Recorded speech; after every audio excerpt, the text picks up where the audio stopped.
to another editing video with myself, James Kelly.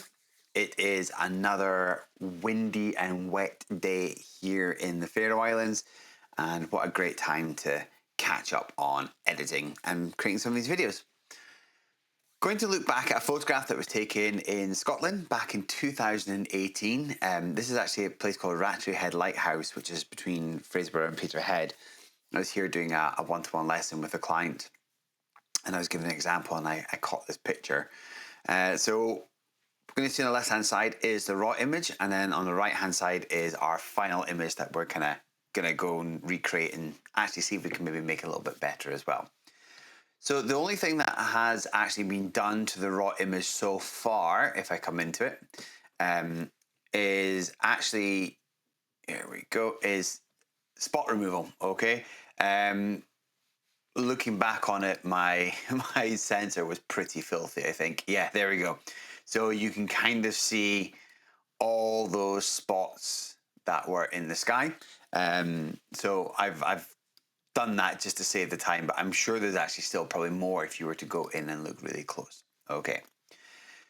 Other thing I was also done is I have gone in and done lens correction. Okay, and I've also done transform. I usually kind of come and do this. It's not looking as good, to be honest, so we'll just take that off. Coming back up to the settings. Okay, so what we're going to do is, first of all, we're going to make this black and white. A lot of the videos we're making right now are in black and white. I'm in a very black and white creative mood at the moment, as I've mentioned in previous videos, so that's what we're going to go with.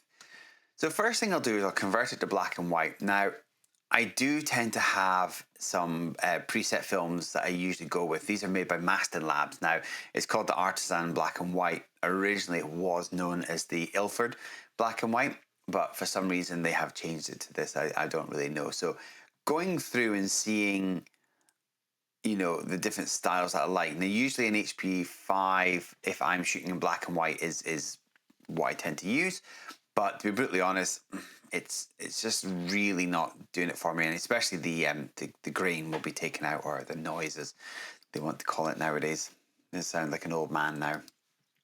Okay, so first of all, what we're going to do is we're going to work on this sky. Okay, so we're going to work on the for me, I prefer to work on the highlights, and then start looking into the blacks and taking it from there. So we're going to just increase this exposure, just bring it up around about there. And then also looking in at the white. So I'm watching this histogram the whole time as well. Okay. So just increasing that white. I really like the sand that's kind of coming out.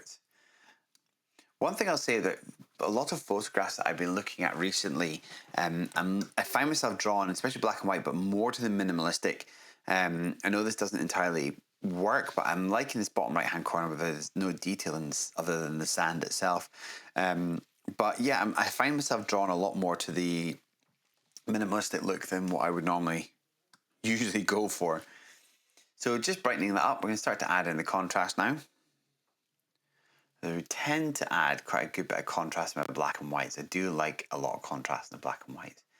I find myself in the colour doing the same thing, but it doesn't have the same effect. But I'm watching the sky, this top corner here, and also the kind of shadowy area here, and then the blacks in here, just to see how that's coming. But at the same time, we've got the rain coming down here, so I'm watching the detail in that rain to see how that is coming out as well. So it's a bit more, I think.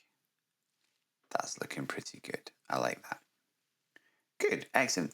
So working the highlights. Now, we're not really blown out. There's nothing blown out, but bringing that highlights down, it starts to add a different kind of sense of that grayness in the cloud. It's making it a little bit more moody and more detail coming in there, and I really like that. I'm not going to take it too far.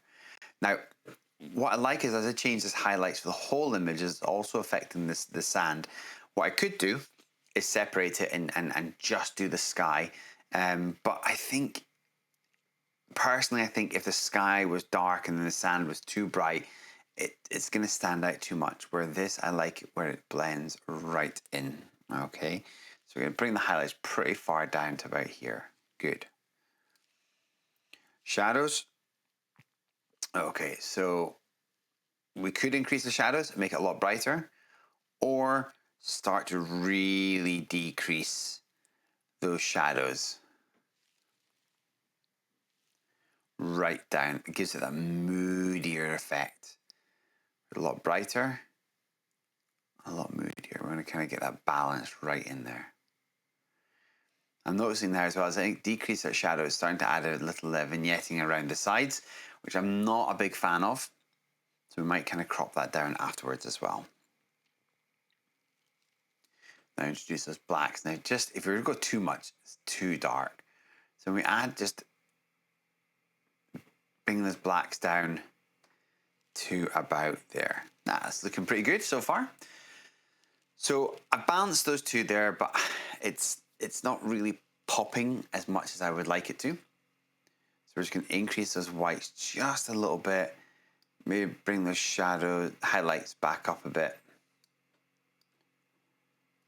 And that shadow, but I'm really loving the texture in the sky. So what we can do is come to our oh, it's gone out of my head now.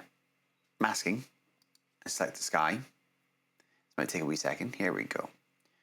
And like I said before, we might just start to decrease the highlights a little bit in that sky, a little bit of the blacks, and probably add just a little bit of the texture and the clarity, just to see if that looks a bit moodier. And I'm loving the detail of this, the rain coming down here in the center of the picture. And then bringing those whites down a little bit as well. Just get that balance. There we go.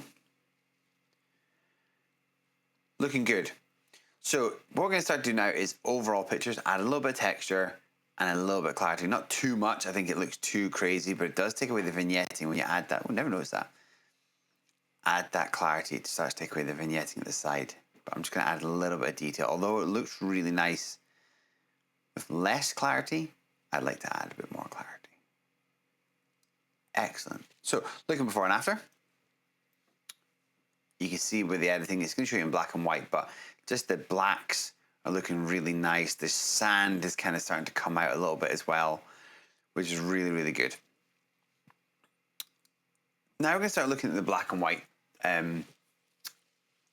sliders here as well. So you can hit auto and you can see that change almost automatically, which is really good. It's darkened that sand to kind of match the sky just a little bit, which I really like actually. Click on the chooser here for the color, and we're looking now in the orange, of course. So what I'm now going to do is just increase the orange just that little bit there. Not too much. Go down too dark. Because I think if it's too bright, it kind of, you lose that detail. And it kind of draws away from, my main focus is probably really the clouds, which we'll do the crop in a second. But it takes away from the clouds, so I'm just going to darken that down just a little bit. There we go. But that's actually looking really, really good there. I'm happy with that. So yeah, coming into the crop, two different options we could do here. Just crop it in to lose some of that vignetting. Trying to keep some of that land into the lower third. And then also wanting to keep that rain. So although I really do like the blackness at the top left-hand corner, I don't want to have too much. And what I like is in this bottom kind of third down here, just this having not much in it apart from maybe the footprints, which we could move over and have the footprints coming from the right, leading in. And that's looking really good. I'm very happy with that, to be honest. Have a look in. What I might do as well is, once I've edited, I'm going to go through the image again and just see if I can see there's lots of little marks still coming out. I think my sensor was very filthy when this picture was taken. And just going in and just doing a final removal of the spots. Two options to do this. Sometimes I will go into Photoshop and do it if I need to, or if it's a lot of detail that's Lightroom's just not able to handle. But since Lightroom has advanced a lot over the years, it's becoming a lot better. But yeah, I would sit and go through this. There's nothing worse when you've sent a picture away to print and it comes back with dust spots, dirt spots that you never realised that were actually there originally. Okay, God, my sensor was filthy. But yeah, we'll do more of that later on. So, going back to the original one, there we go.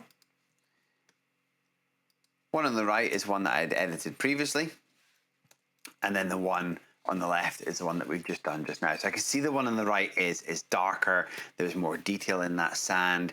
I also think there's a little bit more detail in the clouds. Should have maybe brought down that highlights a bit more.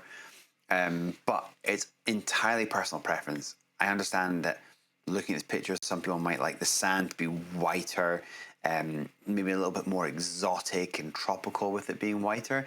With the darker sand looks a bit grittier and just a bit more moody, which I think balances with the rain on there. So I'm happy with that. I would print that. I might even...